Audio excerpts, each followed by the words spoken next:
Assalamualaikum warahmatullahi wabarakatuh.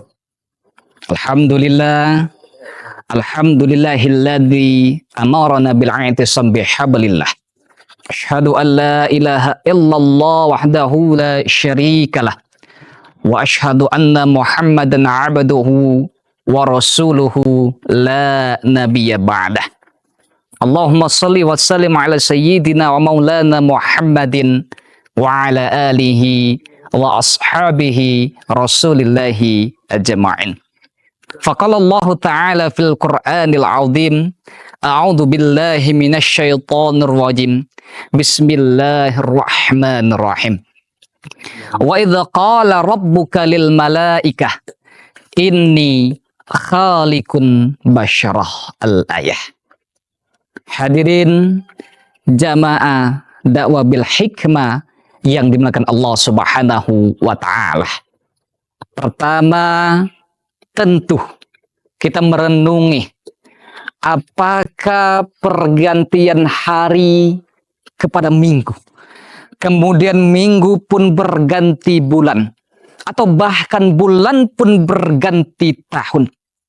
Apakah kita sudah merenungi tingkatan level rasa syukur kita kepada Allah Subhanahu wa taala yang dibuktikan dengan kualitas iman serta takwa kita kepadanya?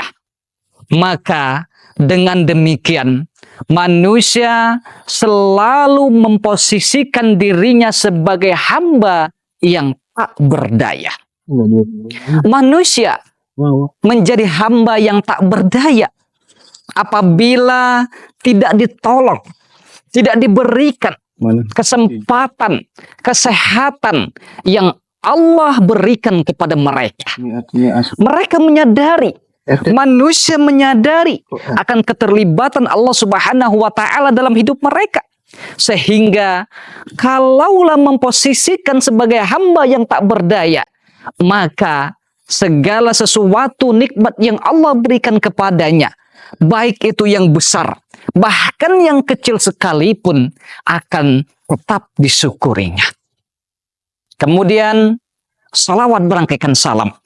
Selalu kita berdoa kepada Allah Subhanahu wa taala. Semoga tetap tercurahkan selalu kepada baginda Nabi Muhammad sallallahu alaihi wasallam. Allahumma shalli ala sayyidina Muhammad wa ala ali sayyidina Muhammad, beserta keluarganya, sahabatnya, dan tentu pengikutnya sampai yang selalu setia sampai akhir zaman nantinya. Hadirin wal hadirat jamaah dakwah bil hikmah yang dimuliakan Allah Subhanahu wa taala. Sebagaimana ayat yang telah kami sampaikan tadi, bahwa sesungguhnya Allah menyampaikan informasi kepada malaikat. Allah ingin menciptakan sebuah makhluk yang sangat unik, berbeda dengan penciptaan makhluk Allah yang lainnya. Kalaulah malaikat Allah ciptakan dengan cahaya yang bahan dasarnya adalah takwa. Kemudian banyak contoh-contoh makhluk yang lainnya yang Allah ciptakan atas dasar berbagai macam bahan dan lain semacamnya.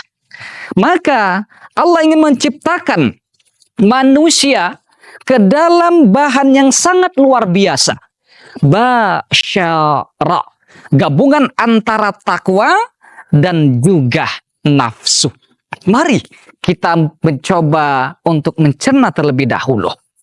Allah ciptakan malaikat atas dasar cahaya yang bahan dasarnya adalah takwa. Takwa merupakan puncak daripada kebaikan.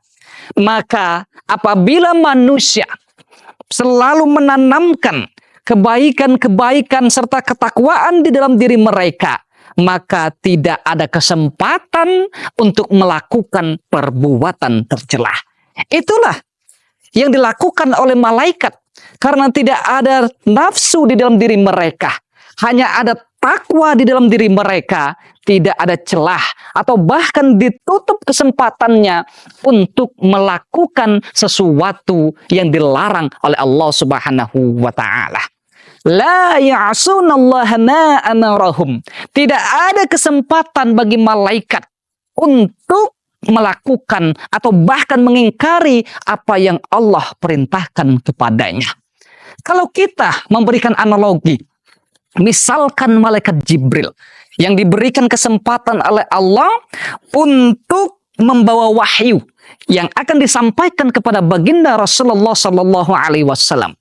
Ada ayat-ayat yang bagus misalkan, dan itu akan disimpan terlebih dahulu, akan dicerna terlebih dahulu, akan dipahami terlebih dahulu oleh malaikat Jibril kalau dimasuki nafsu di dalam dirinya. Tetapi oleh karena hanya takwa yang mendominasi, yang merajai dalam diri malaikat, dan tidak ada sedikit pun unsur nafsu, maka tidak ada celah bagi malaikat untuk melakukan itu semua. Kemudian ada makhluk yang Allah ciptakan atas bahan nafsunya saja. Hidup untuk makan, makan untuk hidup, hidup untuk kawin, kawin pun untuk hidup. Ini dinamakan hewan ataupun binatang. Maka tidak heran binatang misalkan kambing tidak memikirkan bagaimana tingkatan keimanannya, ketakwaannya kepada Allah Subhanahu wa taala, karena unsur penciptaannya hanya berpatokan pada nafsu semata. Maka tidak heran jika kambing, jika kuda, jika kerbau keliling kota misalkan, atau keliling desa misalkan tidak pakai celana, ataupun tidak pakai baju, dia tidak akan malu. Karena tidak ada unsur takwa di dalam diri mereka. Hadirin wal hadirat jamaah dakwah bil hikmah yang dimaksud Allah Subhanahu wa taala. Kemudian ada satu makhluk yang Allah ciptakan yang digabung dua bahan dasar ini. Ada takwa, kemudian nafsu. Inilah dinamakan manusia. Allah ciptakan manusia atas dasar takwa dan nafsu juga. Maka apabila manusia itu selalu memupuk kebaikan di dalam diri mereka, maka dia akan mampu mencapai derajat takwa dengan grade keimanan yang sangat luar biasa, dan menjadi bekal ataupun jalan untuk tetap dekat kepada Allah Subhanahu wa taala. Tidak akan melakukan kemungkaran, tidak akan melakukan kemaksiatan, tidak akan melakukan sesuatu yang Allah larang, karena hanya ada takwa yang merajai, yang mendominasi di dalam diri mereka.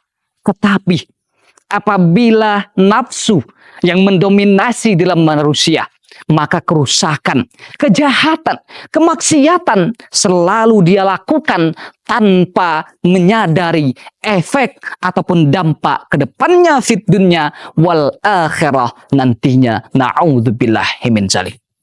Hadirin wal hadirat jamaah dakwah bil hikmah yang dimuliakan Allah Subhanahu wa taala.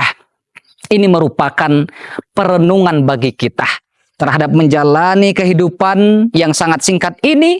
Mari kita selalu memupuk hati kita, iman kita, takwa kita, untuk bagaimana mengaplikasikan tentang bahan dasar penciptaan manusia, yaitu takwa tadi, yang tentunya merajai, mendominasi di dalam hidup ini, sehingga mendapatkan keberkahan serta kebahagiaan di dunia wal akhirah nantinya.